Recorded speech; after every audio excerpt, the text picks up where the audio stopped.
Now it's there for whatever you just did. Okay. Oops.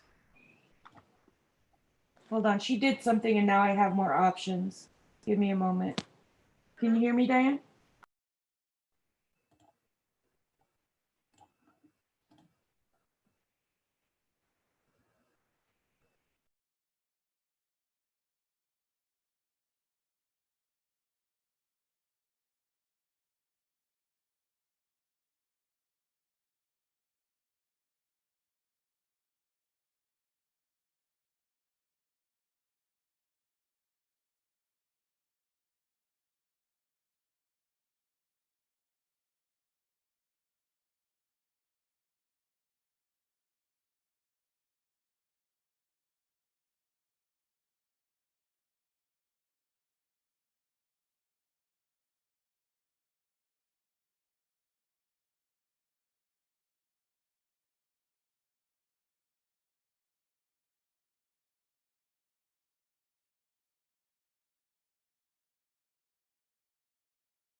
Babe, I'm gonna be in a meeting, so please don't talk that much, okay, boo boo? I'm gonna be in a meeting.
Hello, good morning, everyone.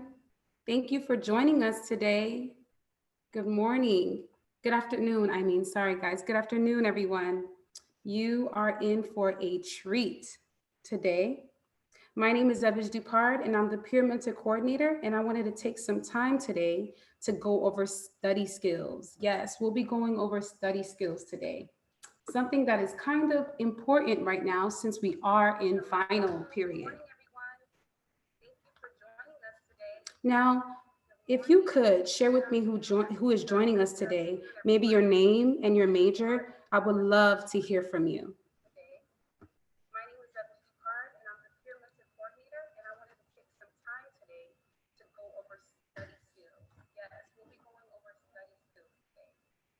Something that is kind of important right now since we are in final period.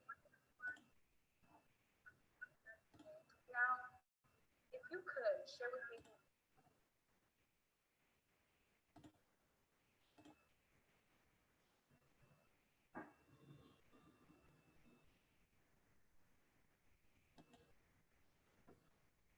Now, I want to just right now introduce my moderator, Shanti Lopez. She will be assisting with the chat box today. So please, if you have any questions or suggestions or concerns during the presentation, please put that in the chat box. Shanti Lopez will be is assisting me with the chat box. Thank you, Shanti. Like I mentioned before, today's seminar is on study skills, brought to you by our lovely peer mentors in the first year services department. The peer mentors have developed this workshop to help you pass your classes. Peer mentors are available to support you with the enrollment process, and that is applying for the college, financial aid, online orientation, filling out your FAFSA application, registering for courses, helping you navigate My SDCCD, and your campus. So peer mentors are very important to the success through your college journey. Part of some of the support includes seminars like these ones. These seminars are made for you to develop the skills you need to succeed through college and beyond. I want to take the time right now to introduce my lovely moderator, Shanti Lopez. She'll be helping me with the chat. So if you have any questions or concerns, you can add it in the chat and I will answer them throughout the presentation. Now, if you are just joining us, I welcome you today to our study skills seminar. Please take the time to sign in on the link provided by Shanti in the chat. We'll be starting soon, just giving some time for other people or other folks that are wanting to join us. So we'll be starting at 3:05.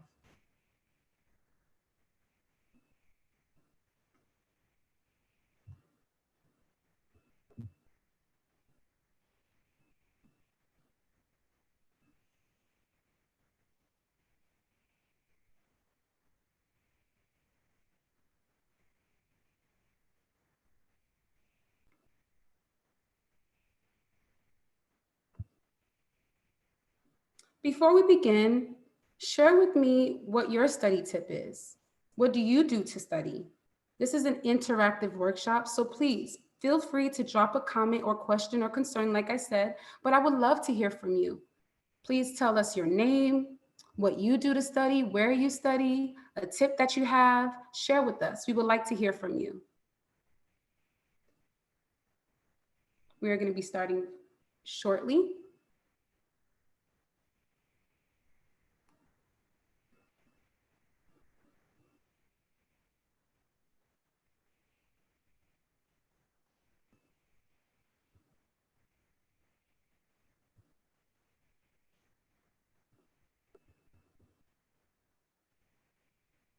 Now, if you have not done so already, Shanti, my moderator, is putting the link to sign into this workshop. So please take the time to sign in. Thank you.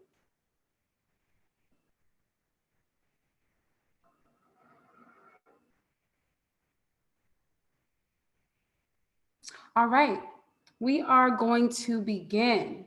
With today's seminar, our goal is to help you study effectively. Being that we are in May and it's final season, we want to help you become very successful, not only in your studies, but in life in general. And we want you to study effectively. These skills will not only help you with your classes today, but in your future. If you ever want to learn a new skill, like a new language, or something like a hobby, these skills that you'll be learning today will help you within that category. All right, I want to talk about active listening and taking notes during lecture. Active listening is concentrating and thinking about what is being presented. Active listening involves the act of concentrating and thinking about what the professor is trying to convey, what the professor is trying to say, the message that the professor is sending. So you really want to take that serious. You really want to try to avoid any distractions that might maybe be from your phone, maybe be from other classmates. You really want to take it serious. And if you get distracted easily, I would recommend you sit at the front of the class. So you're able to kind of engage with the professor and you can kind of put all the distractions behind you. So we're going to talk about selective note-taking. But before we talk about that, I didn't highlight something that I really wanted to talk about. The involvement of active listening is hearing, right? You hear the professor talking, you hear noise, but it's greater than that. You want to really pay attention to what the professor is saying. Hearing is the physical act of hearing, but you want to make sure that you're hearing what he's delivering so that you can paraphrase that back. You want to listen to understand. That is the key here. You always want to listen to understand. It also is going to help you increase long-term memory. And that will help you on your test, on your exam, on a paper, on your math test. So make sure you are listening to understand the professor. The habit of listening closely and listening actively will greatly impact your study skills in a tremendous way. So, selective note-taking. All right, you want to be selective with your note-taking because honestly, it's going to save paper and it's going to save you time. Highlighting certain points and important messages that the professor or the instructor or whoever is conveying is going to help you retain more information. You don't want to just write down everything the professor is saying verbatim because that's not really going to help you. You want to kind of take the key points out of his lecture, the important phrases out of his lecture, and write that down. It's kind of like when you have a textbook and you're highlighting key points. You're not highlighting the whole page. You're highlighting important facts that stick out that you might use to apply in your life as a student and when you're studying. So just remember, it's important key points. And also professors sometimes give you like little hints when they have lectures. They'll say, I might put this on the test. Oh, this is an important fact to remember. Oh, this might be a good thing to quiz you on. Some professors do that to kind of entice you to take notes, to kind of make sure that you're listening. And if you miss that, then you might get 2 or 3 or maybe 5 questions wrong on your exam. So you really want to pay attention when the professor is talking. And you want to also make sure, like I said, to take notes efficiently. Do not write down everything the professor is saying, only key points. So active listening will increase long-term memory retention and the understanding of the material and get you good grade results, honestly. All right, the curve of forgetting. Wow, this is something that I have some issues with too. It's hard because I understand that some students are taking probably a full-time course load, 12 units, maybe some 14. I have some classmates and coworkers that are taking 16 units. So you really want to get this down pat because you're getting a lot of information thrown at you. And sometimes that it might be hard for you to remember everything. So understanding the curve of forgetting is going to help you so much. It's such a vital component in being a successful college student, literally. So I want to go over this chart. As you can see, this chart is displayed from day 1 to day 30. They're saying that day 1 is the peak period where you are going to remember what you learn at 100%. But honestly, right after that 24-hour mark, a lot of the things that you retain, you're going to lose it. So in order for you to keep that information, you're going to have to read it, refresh on it, review it, practice it, study it. And not only one day, you're going to have to do that over time. It's going to be a range of time. So this chart is letting you know that day 1, you're retaining all the information, possibly 100% for all of you. Me, I think I take 90, but after day 1, it's the curve is going to decrease if you do not study, if you do not review the material, if you do not practice what you've learned. So you want to take a little bit of time every single day, out your week, out your month, before that exam, before that test, that quiz, whatever the case may be, to study and review the material. Whether that be notes, whether that be reviewing a chapter, summarizing a chapter, you want to take that seriously because this is going to help you with the curve of forgetting. Now, if you have any questions or suggestions or concerns, please drop it in the chat box. My lovely peer mentor, Shanti Lopez, is helping me with that. So please, she'll answer your questions and reply back to your comments. Thank you. I'm going to give a little time right now for students that are joining us. I just want to say welcome to our Study Skills seminar today. I'm so happy you joined us. We're going to be going over some really cool tips and tools to help you succeed in your college life and beyond. So I'm super excited that you're here. And if you haven't had the chance, please sign in. Shanti put the link within the chat box. Take that time to sign in. I'll give you some time.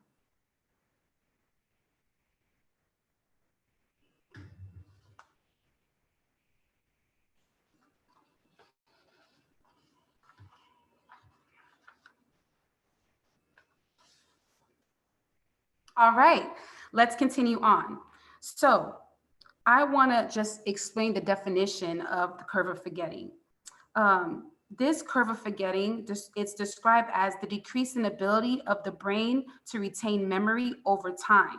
So like I said, within 24 hours, 70% of new information will be lost. So the only way to claim that information back is to study, is to practice. So some of the ways that you can combat forgetting curve is by reinforcing training, which, like I said, just studying, practicing, improving clarity, making sure that you're studying the right things. You're just not studying the whole chapter. You're studying key points, factors that the professor has covered, and make it relevant to you. I know that like relatability helps me in my everyday life. So make it relevant to you. And make it interactive, use flashcards, use your friends, use your family members. You don't have to just study alone, honestly. So just make it fun, make studying fun. And in that way, you'll remember what you're studying. All right, so plan to be successful, stay organized. Also, with the curve of forgetting, get some sleep, because it's been a scientific fact that's been proving that if you study very late in the night, that you're not going to remember a portion of the information that you studied. So make sure you're getting some sleep and practicing self-care. We are going to move on to the next slide. All right, we're going to go over time schedule and avoiding cramming.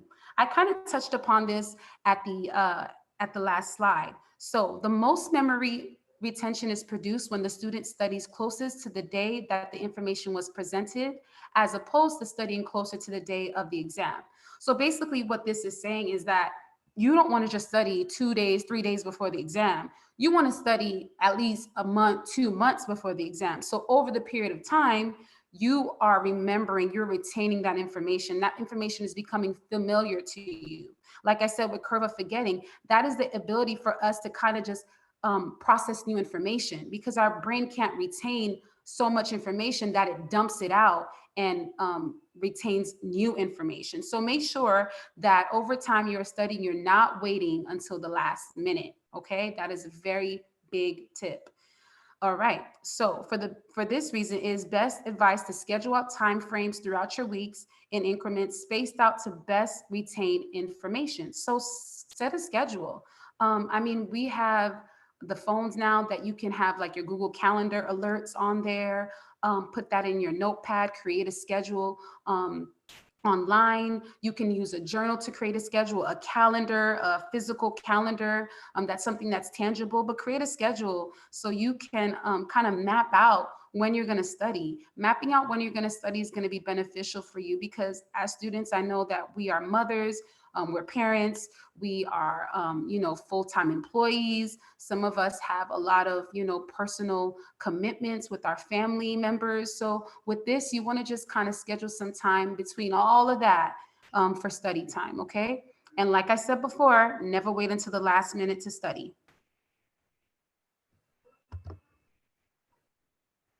All right. So we are going to go into the types of learning styles. This is such an important topic. I mean, I love when I approach this topic because everyone has their own learning style. Now, when you understand your learning style, this can greatly impact the success that you have during college and beyond. And when I'm saying beyond, I mean in your careers.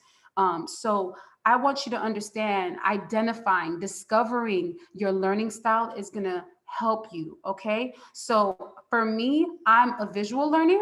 So I learn by seeing, I learn by pictures, images. So that's how I understand. That's my number one learning style. But I'm not only a visual learner. I like to touch. I like to do. I like to practice. So that is using my hands, my body, sense of touch. So everyone can have multiple learning styles, but to identify the one that works best for you, that suits you, is very important. So I'm going to go over auditorial learning. Auditory learning means that you prefer sound, you prefer music, you learn by hearing. So if you're in a class and a professor just loves to lecture, there's professors that just love to talk, and they talk and through the whole class, and that's fine. That's good for you as an auditory learner because you learn by hearing. But someone that's a visual learner might have some challenges. Visual learners, like I said, prefer using pictures and images and spatula understanding. Now, kinesthetic learners, like I said, are people that want to practice. They learn by doing. They prefer, the sense of touch to learn that information. This overlaps because you can learn. You can have more than one learning style. And also it all depends on the subject that you're taking as well. So if you're very interested in a subject, like for me, I've taken astronomy this semester and I love it. So I'm able to kind of tune in to what he's saying without having so much visuals, without having, PowerPoints, because I'm super interested in what I'm learning. So it depends. So it varies with subject, and it varies with just life in general, how you learn. But like I said before, please take some time out to discover your learning type so that can better, it can better help you. So visual learners learn by seeing charts, graphs, graph organizers, lesson outlines, picture aids, and PowerPoints. Auditory learners learn by reading out loud, listening to other people, professor, instructors, verbal instruction, discussion, and repetitive language. And kinesthetic learners incorporate body movement, practicing, and sense of touch. Before I get into note-taking formats, I just want to say thank you for joining us if you just tuned in. And I would love if you would sign in the bit.ly sign in that Shanti, my moderator, has put in the chat. So please take the time to sign in.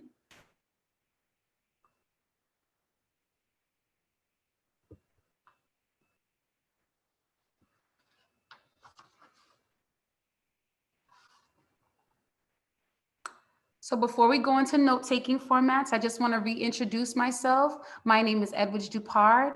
I'm the Peer Mentor Coordinator for First Year Services at the Peer Mentor Lab. And our awesome peer mentors have put this workshop together for you to help you study effectively and efficiently. We care about your success at FYS, and we want to offer you some tools and tips to make sure that you complete the semester off successfully. Now, let's go over each one of these note-taking methods and formats. First, I have here that I highlighted 4. There's more than 4, but these are the 4 that I will highlight today. There's outline, Cornell, flowchart and concept mapping, and charting. The first note-taking format that I would like to go over is going to be outline. All right, so outline. This format is especially helpful when you are brainstorming for an essay or a research paper. It's full of supporting details, definitions, facts, and quotes, so you can remember the material that you are trying to write about or that you're trying to research about. This is also good for when you're presenting, like PowerPoint presentations, or even when you're just gonna present a speech or present in front of your class. You can use this outline tool. Now, the outline guide, you can kind of see on the picture, it has a main idea and it has supporting details under the main idea. Now, you can go a little step further. You can do the main idea topic 1, and then put subtopics underneath the main idea, and then put key supporting details to support that. So that might seem like a lot, but basically, I'm going to give you an example. On the right-hand side of the screen, you see that it says, what is psychology? That's the question that they're trying to figure out. That's what they're learning. So then they put the definition of psychology, which is the subtopic. So what is psychology? Psychology is the study of the mind and behavior. And then underneath that subtopic 1, they put supporting details, that goes into aligned research in psychology, the applications of psychology. So that's what I'm saying. So you can use it either 1 or 2 ways. Remember, you want to use this outline that works for you. You do not have to follow the same format, but this is just a format that's for reference. So once again, outline format is basically hitting that main idea, providing supporting details to support that main idea, and maybe even some more details, facts, questions, definitions to support the detail of the main idea. So I hope that you will try to use this outline, because for me, I like this method. All right, let's go over Cornell notes. This is a very famous one and very popular too. Cornell notes have been actually scientifically proven to help you pass your tests, to help you pass your exams, to remember equations and formulas. Now, the Cornell note-taking method, it is divided into kind of like subgroups and sections. So the first one to the left are cues. So you're going to write your main ideas here. You're going to write questions that connect to the points. You're going to probably even draw or illustrate diagrams, maybe study prompts. And then you're going to put at the bottom when you want to review these, like, make sure that you set aside a time to review these cues. Now, the middle section is for notes. So basically, this is going to be the main lecture notes. This is going to be like sentences that you formulate when the teacher or professor is speaking to you, and you paraphrase those. You're going to probably have like some shorthand symbols, abbreviations, and it's going to be like a list kind of format. So basically, this is going to be for your notes. At the bottom, as you can see, it's a summary. It's a summary of what the notes were, what you learned in class, what the cues were about. So when you get home or when you're studying, you can summarize this page. So that's how the Cornell note-taking method works. You want to make sure that you put your cues on the left-hand side, the middle's for your notes, and the bottom is for your summary. Always make sure you include the date, the topic, and the class on your Cornell notes, just for organization purposes. I mean, honestly, organization is key when you're a college student, especially if you're full-time. And so you do not want to put the wrong topic or not put a date, because sometimes dates can help you go back and reflect on things that you learned. You might have something on a test and you're like, oh, wow, the professor covered that this date. Let me see which date that was. Let me find the title and topic of the material and go back to it. So definitely take some time to organize yourself with your notes.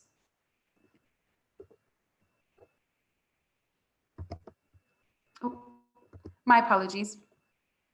I wanted to just kind of point out here on the right-hand side that this is kind of like more of an example of a student taking notes and how they did that. As you can see, there's a illustration on the left-hand side, and there's a prompt. Why do some believe in theory X and others believe in theory Y? So it's prompting, it's giving a cue for, notes and study materials. So then he or she puts in the middle the notes to that question.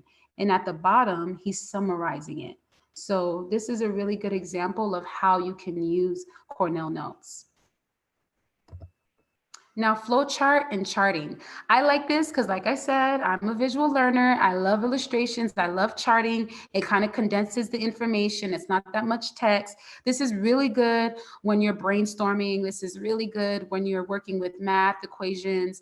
And this is really good if you're like studying to become a nurse or something in the medical field. You can kind of compartmentalize some of the information that you're learning. So it's simplified, it's visual, and you can make connections, so you can get really creative with this. You can start using some different colored pencils, pens, markers, highlighters, for people that are very artistic and creative. I've seen some flow charts that are wild, like it's amazing. And so you can really have some fun with this. Like I said, being a student, I know is hard, but you want to have some fun too. You want to enjoy the process. You want to enjoy your journey and learn from it. So not everything has to be so serious, but just have fun with it. So I thought the flow chart and charting will be something to share with you that will kind of help you with your studying. All right. So now note-taking techniques. We have some note-taking techniques that we've highlighted. Remember, actively listening is a very key component for you to remember the material that the professor covered in the lecture, a PowerPoint, a webinar, even a conference. Like I said, these skills, these tips are not just catered to being a student. This is catered to you in your everyday life. You can take this anywhere with you. So make sure you actively listen. Identifying the main ideas. Remember, you do not want to just retain everything that someone's saying. You want to kind of really pinpoint the key component, the key facts, the key points that the professor or your supervisor or maybe your spouse is saying. Don't try to write everything down. Like I said, you're wasting paper, you're wasting time, you're wasting ink, and it's not very efficient. You want to make sure you're writing down things that are important, things that will be covered on the exam, things that you need to know. All that other stuff, just forget about it. And also figure out what works for you. Like I said, what works for me is, the flow chart, and I am a visual learner. So you gotta take some time to reflect on things that are gonna serve you and things that are gonna suit you through your college career and your life. So take the time to discover that. Make sure you can read your notes. This is huge, people. Please make sure you can read your notes, because honestly, I made a mistake where I was in class and I was writing too fast because I was trying to jot down some important information. And I think I might have been doing too much, but I went home and I was trying to study and I could not understand what I was reading. I was like, what did I write? What does that say? I can't even, it was so frustrating. And I'm like, it was like 5 pages of notes, people. Like, I mean, crazy stuff. So I learned from that. And now I take my time. I mean, and that's what helps too. When you're not writing everything the professor says, you take your time to just kind of write the important facts and write clearly and neatly so you can understand and read what you're writing later when you're trying to study or review your material. Stay organized. Organization is key. So make sure you stay organized, organize your binder, your folders, use labels. You can, like I said, you can use tabs to kind of identify different sections or categories of your notes. You can get really funky with it. They have some really cool stuff at Staples, Office Depot that you can purchase, even stuff that you can print out and make at home. But the key takeaway is to stay organized, people, okay? That's gonna help you in your sanity when you're a student. All right, exam study tip and create a study list. Review all your classes. Remember, you just don't want to focus on one class. Like I said, you want to focus on all your classes and set out time for all your classes. If you are a full-time student, that means you have 4 classes or more. And so you want to kind of create a calendar or a weekly, daily sheet, monthly sheet, what have you, and kind of schedule in some time for these study time to do homework and etc.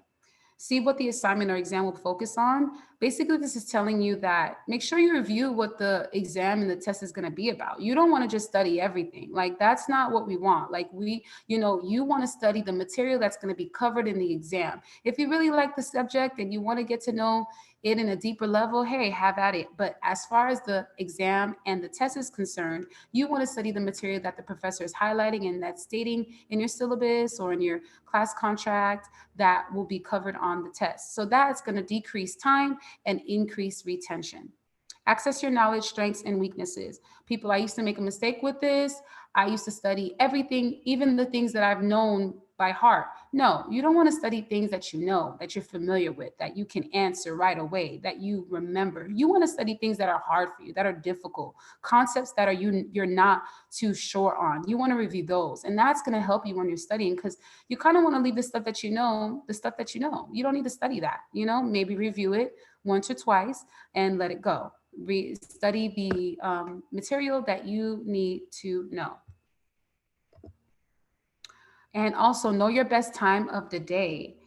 Listen, I am a morning person, so discovering that was heaven for me. Some people are early birds, some people are night owls. I'm not a night owl. I like to get up early and I'm fresh, my mind is clear to attack the day. So whatever time of day captures your best energy, use it as much as possible to get quality studying done.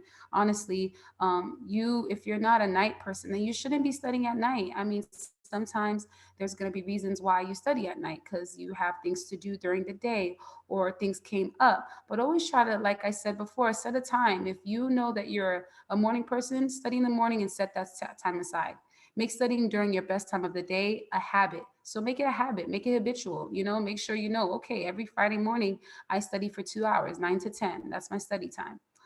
This habit will result in significantly less stress and positive reinforcement towards studying in general. So this is going to help you become happy with studying and want to study. Sometimes you just don't want to study. So this is going to create that willpower, that willingness to study. All right, group study. This is my favorite. I love interacting with people. And so, creating a study group or reaching out is going to really help you, because I seen in my previous experience that when I get a study group together, I'm accountable for it. I'm accountable of coming and attending the study group time. It keeps you accountable, and also it gives you different perspectives and higher understanding, because everyone learns different, like I mentioned before, and some people might have some more insight on a topic or a concept or material that you're studying. Learn and observe new study skills and habits. Some students have some really amazing study tips and skills. I had a classmate that did amazing flashcards, and I learned from her. We got together. So this can be another way to aid in your completion this semester. The other thing is where one group member may struggle, another group member may be skilled in that area. So, I mean, honestly, some things that you know, someone else might not know in the group, and vice versa. So you guys can kind of, you know, like go back and forth with information that you guys know and learn and teach one another. This is going to help you retain that information and them as well. So this is a really good component when you do a group study, because not only are you teaching the information, but you're kind of familiarizing yourself again. It's a repetitiveness that you're giving your brain so you can remember the material. And remember, studying with people is a great way to keep motivated. I mean, we all want to pass our classes. We all want to be successful. We all want the the life of our dreams. So it's going to keep you motivated. And also, choose your study partners wisely. You want to make sure you're choosing, students or, peers, colleagues that have the same mindset as you, the same goal set as you, that is taking the subject or whatever it is important, so they can support you through that time. Now, I just want to say, if you haven't done so already, please sign in. I'm so happy that you're joining us today and in the study skills seminar.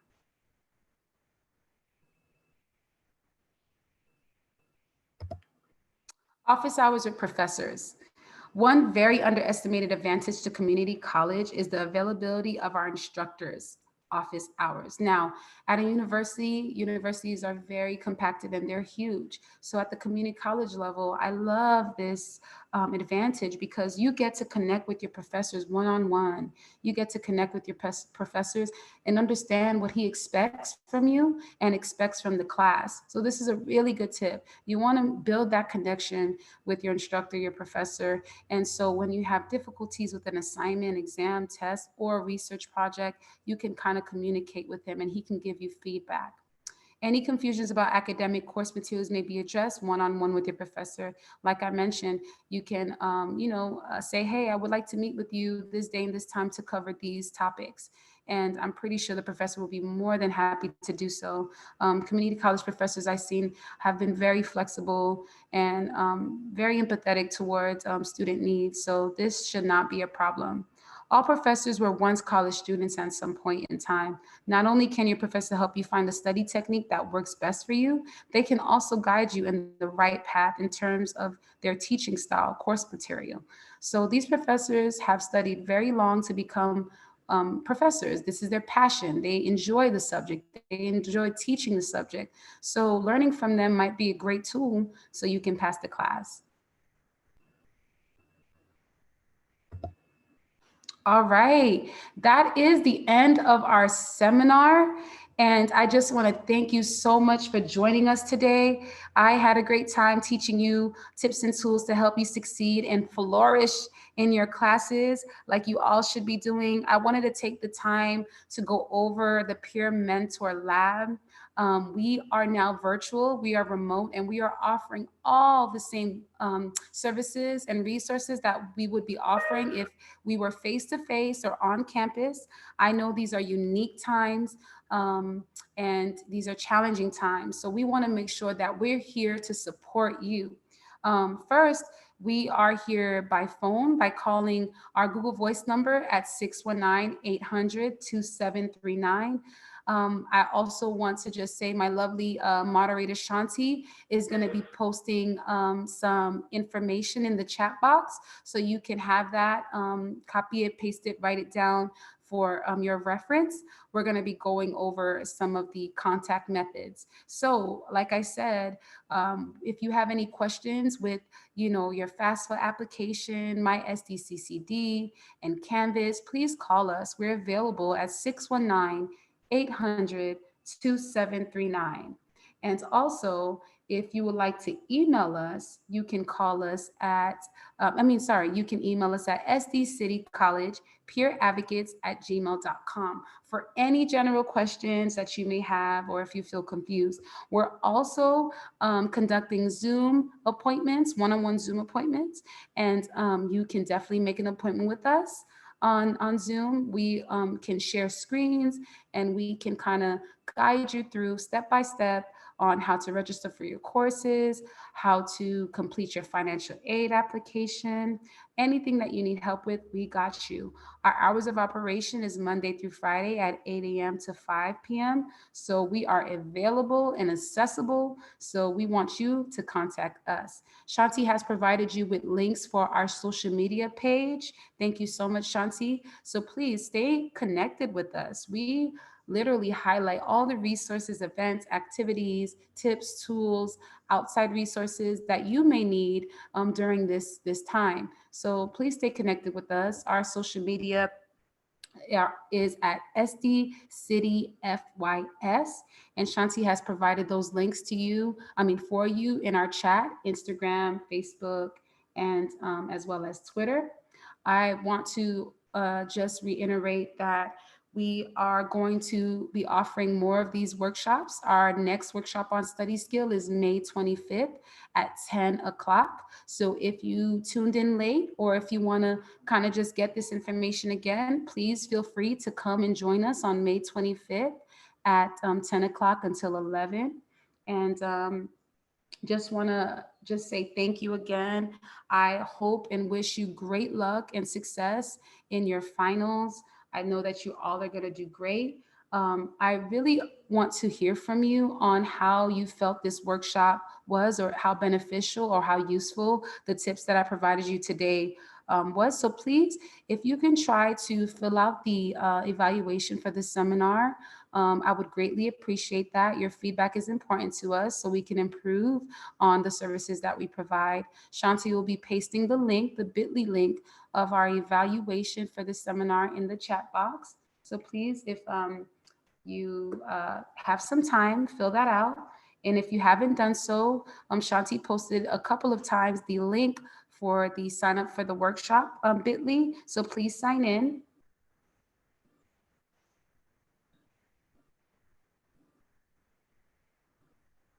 Now I want to take a little bit of time to give you some time to post any questions you have about important deadlines, campus-wide activities. I'm going to give about a minute so you can post those questions.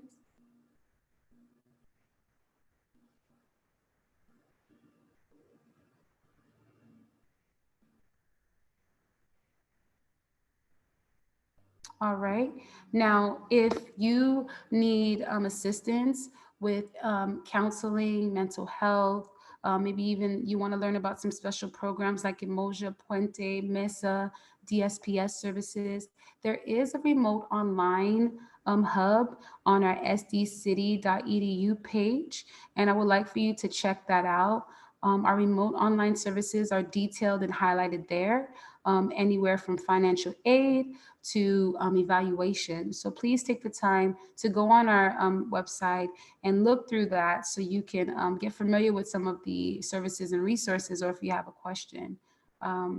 The summer registration is open registration is May 18th. If you need support with that, we are hosting a virtual summer registration session. That's Monday through Friday, 8:30 to 4:30. So please call us if you need help with registering for your classes.